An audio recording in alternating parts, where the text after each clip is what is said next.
Mr. Deputy Speaker, what representations did the Deputy Prime Minister make to the Chancellor to continue the £200 to help pensioners with council tax? I'm delighted to see the Right Honourable Member back on the front bench in a leadership role. It does seem that the Tories have been going through leaders so fast they've started at the beginning again. They're now so green they're even recycling their leaders. And of course, us brother and lads must stick together, mustn't we? But anyway, as the point made by the Right Honourable Member is that the £200, yes, we did have discussion with the Chancellor. Yes, we did discuss about the heating money that's given of £200. No, it was a commitment to give it in 1 year as we did, and all that we have given to the pensioners are very, very considerable. And if you consider the record of what we've done for pensioners in this country against what he did in government, then I'm quite proud to stand against that record. Order. This shouting must stop. Mr. William Hague. Mr. Deputy Speaker, the Deputy Prime Minister should be more sympathetic to elderly council taxpayers. He's over 65 and he didn't pay council tax for years.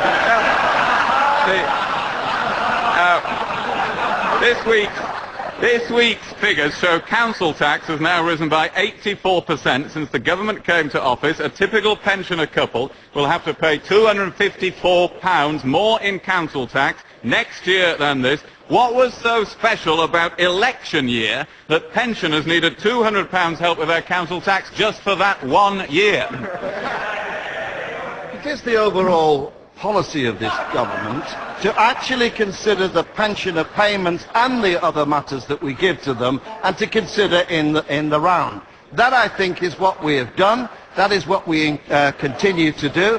And as for the argument about the payment of the council tax, let me tell him, and he must know again in the comparison between our government and his government, that we gave in the response 39% increase in real terms in council tax, compared to the last 5 years of which he had some influence, where there was an actual reduction of 7% in real terms of contribution to the councils for their council tax.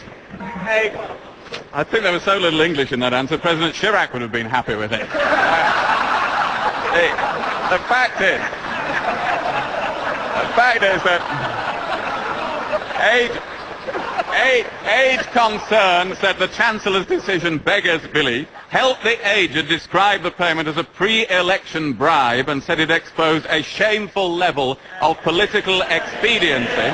When the government thinks pensioners need £200 to help with council tax only when an election is due, does the Deputy Prime Minister understand why people are so cynical about politics? I think cynical about politics came more about 18 years of a Tory government than ever came out from this.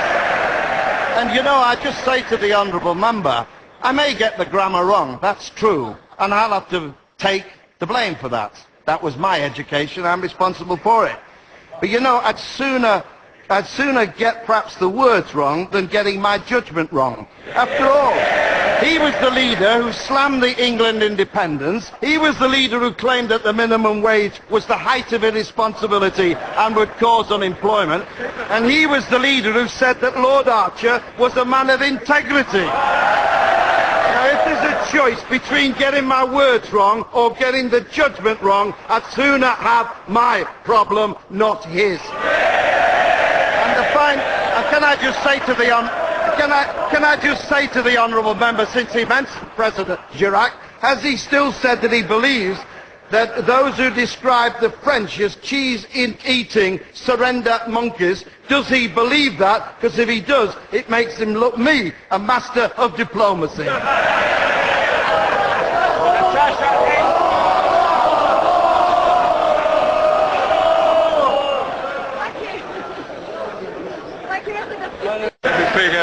Would the Deputy Prime Minister agree with me that he was absolutely right to warn the Prime Minister that government instability would result from saying in advance that he would go? I didn't say... The Honourable Member must know I didn't say that at all. And even though he's got difficulty understanding what I said, I clearly did not say that. it didn't cause...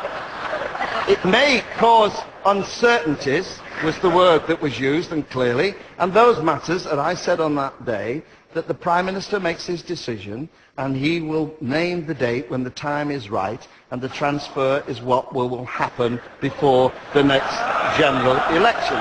That is the Prime Minister's commitment.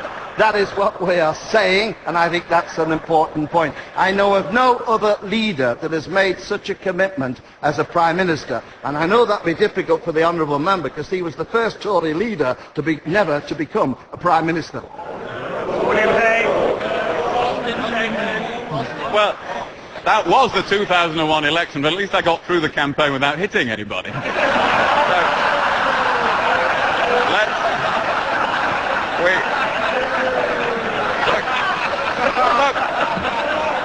Look at the... Look at the state. Look at the state of this divided government. The former health secretary is attacking the budget in the budget debate. The junior education minister saying people are being taxed to the limit. Allies of the Chancellor are going around saying Gordon is desperately unhappy. And the Prime Minister has fled the country before the police turn up. Asked about when the Prime Minister was going to go at the weekend, the Deputy Prime Minister said, "I still think the timetable in people's minds is still reasonably the same." So what is the timetable? That's for me to know and him to guess. But you know,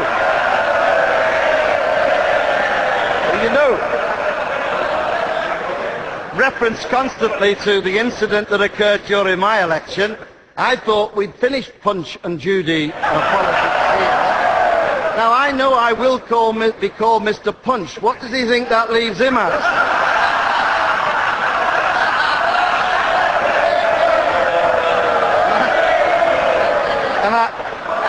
And I have to say to him, he did lose that election, and a great deal has changed since he was last on the front bench.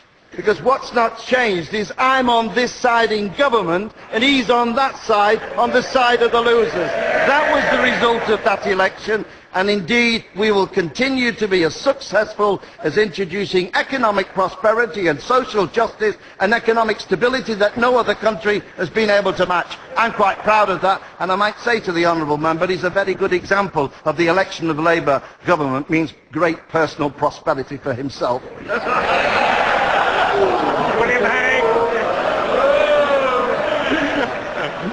Can he honestly tell the House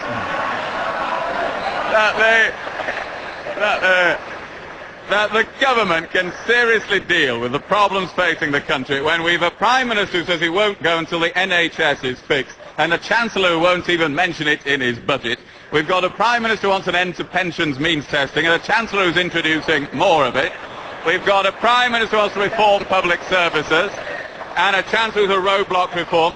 Isn't it time the country knew who was running the government? The man smouldering next to him, or the man in the departure lounge on the other side of the world? I think the right honourable member must know about today. I'm not conceding what he said is right. But you know, his judgment is questionable, as I've already said. And I can remember the right honourable member 30 years ago, when he was just 16, a little Rotherham lad speaking at the Tory party conference in 1977. I remember him saying what life would be like if Labour was in government in 30 years' time. He will recall he said that. Well, to coin a phrase, have I got news for you? We're here, low mortgages, low inflation, 2 million back at work, a national minimum wage, 800,000 kids lifted out of poverty. That's what happened to the Labour government in 30 years. I'll tell you something, you can have that speech for free.